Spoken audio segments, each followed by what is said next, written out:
Every city sells a version of itself. Not the daily version, the dream version. The version where the sunset always happens at the right moment, the traffic is temporary, housing is reasonable, and everyone owns a kayak for some reason. But are they as good as they want you to believe? These are cities where the branding department works harder than the infrastructure department, where the brochure experience and the Tuesday afternoon experience are two completely different species. Today we're looking at 10 cities that are promoted endlessly by local governments, photographed beautifully online, and sometimes don't live up to that hype. We're starting calm and ending somewhere very cold. Let's take a look. Number 10, Omaha, Nebraska. Moving to Omaha is what happens when you want stability so bad you start flirting with cornfields. The traffic politely apologizes for existing and then clears itself by 5:12 p.m. almost every single workday. You'll buy a house for the price of a coastal parking space and spend the rest of your life explaining how you did this on purpose. And eventually, you'll stop saying things like, "There's nothing here," and start saying, "Honestly, it's kind of the point." Omaha doesn't sell excitement. It sells stability. And honestly, it's sort of refreshing. The pitch here is simple. Steady job market, major corporation headquarters, reasonable housing compared to national averages, and neighborhoods designed for actual living instead of lifestyle photography. But here's where the gap appears. Omaha functions extremely well if your goal is predictability. What it struggles to deliver is the sense of upward movement people subconsciously expect when they move to a metro area. A lot of new residents arrive thinking they've found a hidden gem big city, but what they actually found was a very large small town. The career ladder exists, but it's shorter. Social scenes exist, but they're tighter. Opportunities exist, but they cycle slower. Nothing's broken, the city simply operates at a different speed than its marketing suggests. Omaha works great, it just works quietly. If you want to buy a home in Omaha, Nebraska, the average home value is $284,000, almost $285,000, and that's up 1.4% from last year. Number 9, Mobile, Alabama. Mobile doesn't decline, it just doesn't improve. It just idles like a pickup truck in a humid parking lot with a bumper sticker that reads, "The horn doesn't work, look for finger." Every few years someone says, "It's finally turning around in Mobile," and the city nods politely, then keeps doing what it's been doing since 1998. I mean, the generations change here more than the skyline. That being said, Mobile isn't bad enough to leave dramatically or good enough to brag about, so everyone just kind of shrugs and orders sweet tea. Mobile likes to advertise itself as coastal living at a discount. Palm trees, historic architecture, proximity to the Gulf, and home prices that make Florida buyers pause mid-scroll. And visually, it delivers, but functionally, the economic structure hasn't caught up with the real estate appeal. Local wages lag far behind what newcomers expect a coastal city to support. Overall, Mobile's a pretty nice place to live. It just seems like it hasn't put a lot of effort into getting better or growing. It just kind of stays in third gear and moves along. You could buy a house. Supporting the house becomes a challenge here. Insurance costs climb, job mobility stays limited, and career growth often requires commuting to a completely different economic region. It feels like a beach, but operates like a small island economy. In this region, Mobile's the bigger city, but it's often overlooked by places like Pensacola, which is much smaller. If you ever visit downtown Mobile, I promise you'll be impressed. It's a well-maintained city. At least the downtown area is. And if you've spent any time in similar cities this size, or even bigger ones, you'll be amazed at how vacant Mobile seems. You'll see beautiful parks that never seem to have anyone in them. And in my opinion, it doesn't seem like anyone walks around the streets of downtown. Everyone drives. Going 2 blocks, it seems like they drive there. If you fall for the hype and want to move to Mobile, the average home value right now is $188,000. That's in February of 2026, and that's down 2.3% over the last year. Number 8, Hartford, Connecticut. Hartford is the only place where the highlight of downtown is lunch hour, because that's when the population briefly respawns from the insurance buildings like NPCs, grab a sandwich, and then log off again at 4:59. The city doesn't die at night, it just switches to power-saving mode. If excitement ever accidentally wandered in, the zoning board would probably classify it as a liability and adjust premiums. Hartford isn't boring, it's actuarially calm. Downtown empties out after work so fast even the pigeons commute from somewhere else. The cost of living suggests big city energy, but the nightlife clocks out about the same time all the accountants do. You don't move away because you hate it, you move away because you finally realize nothing is stopping you. Hartford should feel wealthy. It is surrounded by wealth, built on wealth, and anchored by one of the most stable industries in the country, insurance, which in my opinion is also one of the biggest scams in the country. From the outside, it looks like a classic Northeastern success story, but daily life reveals a different dynamic. The metro area thrives while the city core struggles to maintain energy outside the business hours. Employment concentration leaves large sections quiet, and the housing demand pulls outward instead of inward. People don't move away from the region, they move away from the city itself. Hartford works economically. It just doesn't function socially the way a capital city typically does. It is a really weird place. I've had some good pizza there, but it's a dead place after about 5:30. And on the weekends, it seems to be pretty dead too for a capital city. If you want to buy a house in Hartford, the average home value is only $196,000. And that's not much for a capital city that's, I guess, got a decent reputation. I mean, it's no Jackson, Mississippi as far as capitals go, but $196,000 is not bad. Side note, that's up 5.5% from last year. There's a lot of incentives to move there. It's just things to do and a social life really aren't. Number 7, Rochester, New York. Rochester is where people perfect the art of checking Zillow during lunch breaks. Every conversation eventually turns into, it's not forever. Said for the 8th year in a row. Most people move here expecting to leave soon, or they grow up here and they expect to leave when they turn 18. Next thing you know, they're 35. A lot of family in Rochester. They never complain. They should, but they never complain. The winters last long enough to make packing boxes feel like a seasonal hobby. Nobody hates Rochester, they just keep planning their farewell tour. Rochester sells comeback potential, but doesn't deliver. Affordable housing, historic neighborhoods, lake access, and infrastructure built for a much larger population. And compared to many former industrial cities, it's doing better than expected. But population decline left a footprint you can't fully reverse with good intentions. Services stretch across wide areas, winter limits activity, and economic momentum rebuilds slower than relocation articles suggest. It's a comfortable city, it's just not a booming one.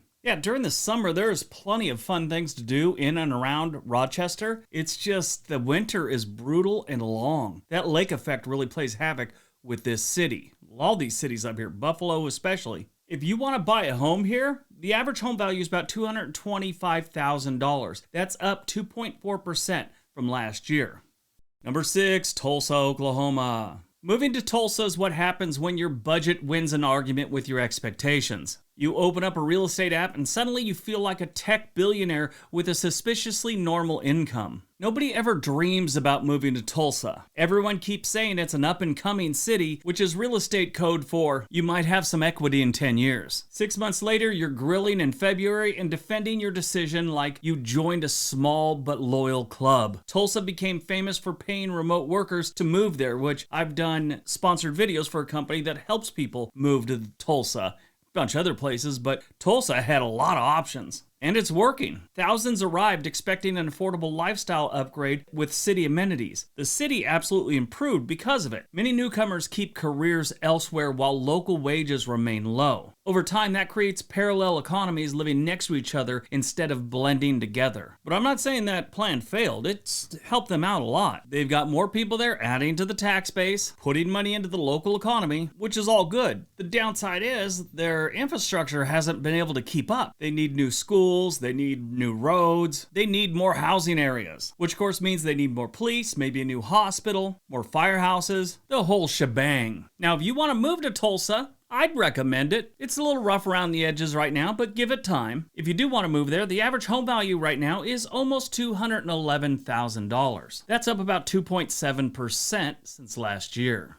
Number 5, Spokane, Washington. You know, we never talk about Spokane enough on this channel. I don't know why. There's a few things we always seem to miss. Maybe because they're never the worst, they're never the best, they're just in between. They're almost like middle children. Living in Spokane is like getting the Pacific Northwest experience at a discount. You get the scenery, but the weather feels personally offended that you actually showed up. Everyone insists it's improving right before telling you their long-term plan involves moving to Idaho. It's not terrible, it just constantly feels like a sequel nobody asked for, but everyone watched anyway. Spokane markets outdoor living with metro convenience. I will give them one thing. They have this park that during the winter they put up a skating rink for, but it's not like just a round or a open space to skate. It goes through this park. It's really neat. Look, in the summer the ice goes away, you can ride normal skates. So Spokane delivers, especially when you're talking about visually. Got some things to do, it's got some interesting parts of the city. It's not a bad place, but rapid in-migration changed housing faster than infrastructure could adapt. Prices climbed towards major city levels while wages remained inland northwest. New residents expected a cheaper Seattle alternative. Locals expected their town to stay their town. Neither got what they were expecting, and both groups ended up frustrated. Spokane still works well as a city. It just doesn't work the way either side imagined it would. If you want to move to Spokane, the average home value goes for about $385,000, and last year it dropped 0.1%, so basically stayed about even.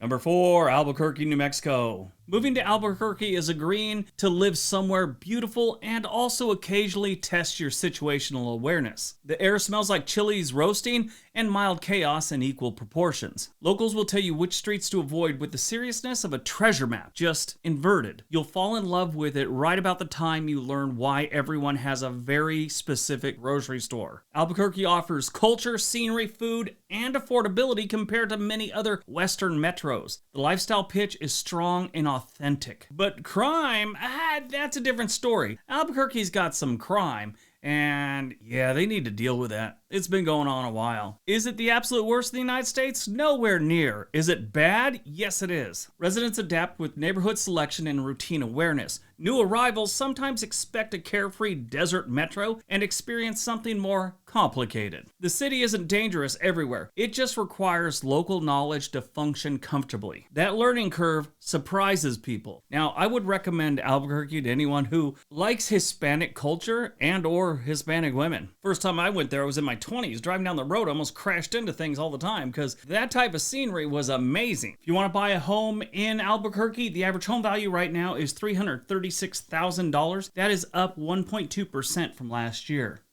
Number 3, Bakersfield, California. Bakersfield doesn't rise or fall. It just cruises at a steady altitude of fine, I guess. Every decade promises a boom and then it politely reschedules it. The heat builds character and the scenery builds your appreciation for leaving town on the weekends. Locals defend it like it's family while also keeping a packed overnight bag in the closet. It's not rock bottom, it's not top tier, it's just permanently parked in the middle lane with a blinker on. I've been to Bakersfield a few times in my life, driven by it countless times. It's like West Texas in the middle of California, in case you're wondering. It's normally a landing spot for people who gave up on their dreams in Hollywood. But it is California, and for a major city, it is affordable. Bakersfield sells California access, lower prices, warm weather, and proximity to opportunity corridors. And for many households, it's the only realistic entry point in the state's housing market. But the trade-off becomes commute distance, air quality, and limited local job diversity compared to coastal metros. If you don't know, most of California's major cities are within, I'd say, 10 miles of the ocean. Bakersfield is like one of 3 that isn't. Bakersfield, Sacramento, Fresno, and I guess you could throw Stockton in there too. Maybe even Modesto. Those 2 aren't major metro areas. You can afford a house, you just may not be able to afford a lifestyle that you imagined when you picked California. It's less a destination and more like a pressure valve for the state's economy. My niece just bought a house there, graduated college and moved there with her boyfriend. They bought a house together. They seem to like it. He's from there. Nice guy, good family. That being said, the average home value in Bakersfield is $390,000 in 2026, and that is down 0.3% from last year.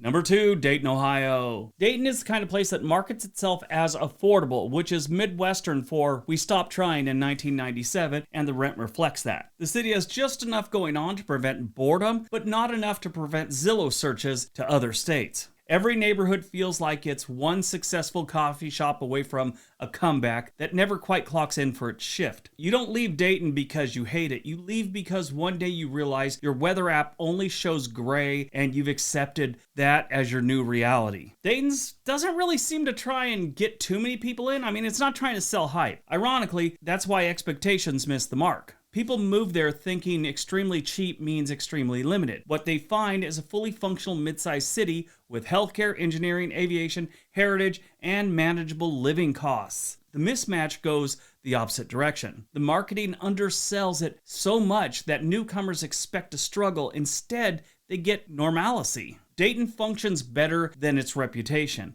and that still counts as a branding gap. Now, one thing I didn't really talk about, Dayton's got some crime issues. Again, it's not the worst in the country, but it's not great. Now here's where Dayton shines. The average home value in 2026 is $131,000. That is up 1.6% from last year, and it's still under $200,000. That's amazing.